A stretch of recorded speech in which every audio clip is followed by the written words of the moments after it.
ये कहानी है गुंजा की। गुंजा एक अपाहिज लड़की थी। उसके जन्म के 4 साल बाद ही उसकी मां की किसी गंभीर बीमारी से मौत हो गई थी। उसका पिता कोई काम नहीं करता था। उसे शराब की बुरी लत थी। जब तक गुंजा की मां जिंदा थी, वो दूसरों के घरों में झाड़ू पोछा किया करती थी। गुंजा का बाप सोहनपाल उसकी सारी की सारी कमाई छीन लेता और उसे दारों में उड़ा देता। कड़ी मेहनत और भरपेट खाना ना मिलने के कारण ही गुंजा की मां के शरीर में खून की कमी हो गई और एक दिन वह चल बसी। उसकी मृत्यु के बाद सोहनपाल ने 4 साल की उम्र से ही उस छोटी सी गुंजा से भीख मंगवाना शुरू कर दिया। भगवान के नाम पर 1 रुपया दे दो साहब, सुबह से कुछ नहीं खाया 1 रुपया दे दो ना साहब, एक चल सुबह सुबह ना जाने कहां से आ जाती है। गुंजा की कटोरी में कोई 1 रुपया डालता तो कोई 2 तो कोई उसे दुत्कार देता।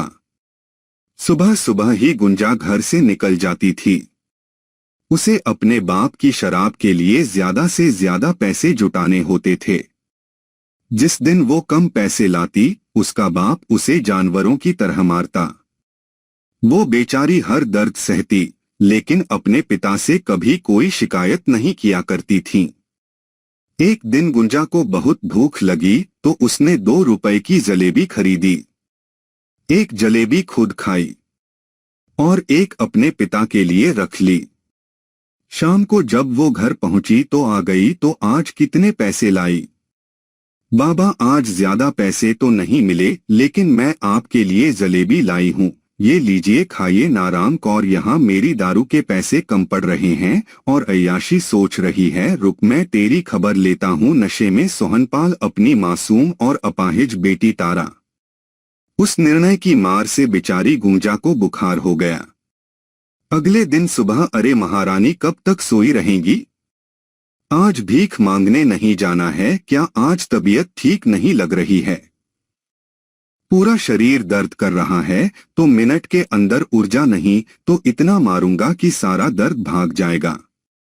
पिटाई के डर से उस तेज बुखार में भी गुंजा भीख मांगने निकल गई, लेकिन बैसाखी के सहारे के बावजूद उसके पैर बुत नहीं रहे थे। थोड़ी देर में उसे चक्कर आ गया और वो रास्ते में गिरकर बेहोश हो गई। उस रास्ते से न जाने कितने लोग गुजरे, लेकिन ज्यादातर लोग उसे अनदेखा कर निकल गए। हालांकि कुछ लोगों ने उसके आगे कुछ पैसे भी रख दी हैं। वो पैसे इतने थे कि उसके पिता की शराब हो जाती। समय यूज गुंजा कभी आधे पे तो कभी खाली पेट रहकर अपने पिता की शराब की जरूरत पूरी किया करती रही। वह पंख लगाकर उड़ रहा था। गुंजा अब 17 साल की हो गई। अब वो भीख नहीं मांगती थी, बल्कि अपनी मां की तरह ही लोगों के घर जाकर झाड़ू पोछा क्या करती। एक दिन जब वो दूसरे के यहाँ काम करने जा रही थी तो सोहनपाल का मुंबई में रहने वाला दोस्त प्रीतमपाल उसके घर आ गया। वो गुंजा को अजीब नजरों से घूर रहा था। गुंजा के घर से जाने के बाद और भाई प्रीतमपाल तो तब बिल्कुल बदल गया। ये सोने की अंगूठी, ये महंगे कपड़े, मुंबई में कोई लॉटरी वॉटरी लग गई क्या? आना कोई लॉटरी नहीं, मेहनत की कमाई है भाई। अच्छा तुम ये सब छोड़ और ये बता, ये जो लड़की अभी यहाँ से गई वो तेरी बेटी गुंजा है ना? क्यों, क्या हुआ? उसके बाद प्रीतमपाल ने जो कहा उसे सुनकर सोहनपाल की आंखें चमक गईं। देख भाई सोहन, हम तो मेरा बचपन का यार है, मैं तेरे भले की बात ही बोल दूंगा। आज मैं तेरी बेटी का रिश्ता लेकर आया हूँ, तेरा दिमाग खराब है क्या? उसकी शादी कर दूंगा तो मेरा घर कौन चलाएगा? मेरी अय्याशी का खर्चा कौन उठाएगा? आ रही हैं, पहले सुन तो मेरे साथ मुंबई से मेरा एक पार्टनर विमल भी आया है। वो बहुत अमीर है। उसने तेरी बेटी गुंजा को देखा भी है। वो उसे बहुत पसंद करता है। मैं उससे तेरी बेटी की शादी करवा देता हूँ। वो तुझे बदले में 2 लाख रुपए देगा। 2 लाख शादी के लिए? देख उसे गांव की लड़की से शादी करनी है, इसलिए वो पैसे दे रहा है, तो मुझे मंजूर है, तो बोल, नहीं तो और भी रिश्ते हैं। गुंजा की शादी विमल से हो गई। विमल ने 2 लाख रुपए उसके पिता को दे दिए। 2 दिन बाद विमल गुंजा को ट्रेन से मुंबई लेकर चला गया। 17 साल की गुंजा आंखों में नए सपने लिए मुंबई पहुंची। ब्राह्मणों से बहुत प्यार करता था वो, पुरानी सारी तकलीफें फूल। लेकिन 1 सप्ताह बाद, गुंजा मुझे जरूरी काम से 3 दिनों के लिए बाहर जाना है। मैंने तेरे लिए सब इंतजाम कर लिया, मुझे किसी चीज की दिक्कत नहीं होगी। 3 दिन इस अनजान शहर में, अनजान क्यों, या पति यहाँ रहता है। बस 3 दिनों की तो बात है। विमल गुंजा को छोड़कर चला गया। उसे गए हुए अभी 1 घंटा भी नहीं हुआ था कि एक अनजान आदमी उसके कमरे का दरवाजा खटखटाने लगा। गूंजा नहीं, दरवाजा खोला। वो आदमी जबरदस्ती उसके घर में घुस गया और दरवाजा बंद कर दिया। अरे आप कौन हैं, इस तरह मेरे घर में कैसे घुस गए। मैं अभी अपने पति को फोन करती हूँ, तेरा पति ने यहाँ घुसने के पूरे 10,000 लिए हैं। चल अब नाटक बंद कर और मुझे खुश कर। ये आप क्या कह रही है, मेरी तो खुद समझ में नहीं आ रहा। ये समझ ले कि जैसे तू अपना पति समझ रही है, तेरा तलाल है, समझे। चल अब ज्यादा टाइम खोटी मत कर। गूंजा उस आदमी की बात सुनकर सन्न रह गई।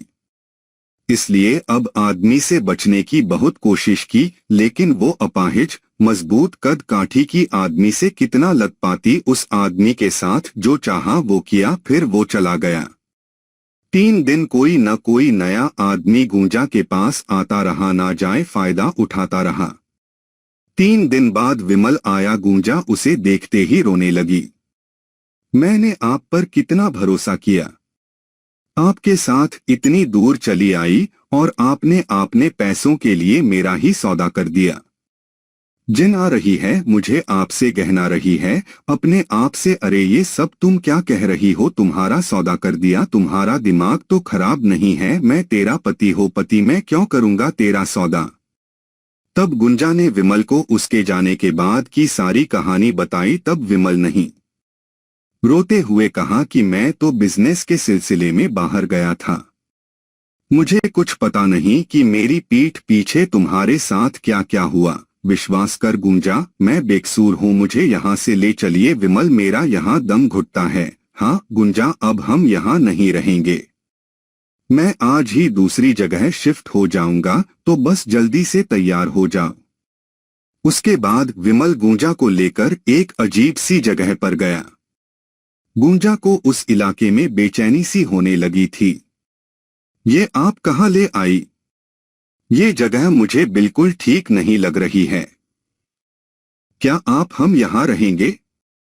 अरे नहीं नहीं, यहाँ मेरा एक दोस्त रहता है, उसका फ्लैट खाली पड़ा है, मैं सोच रहा हूँ कुछ दिन वही रह लेंगे, फिर कोई नया घर देखकर वहाँ शिफ्ट हो जाएंगे। ये मुंबई है ना, यहाँ घर मिलना बहुत मुश्किल होता है।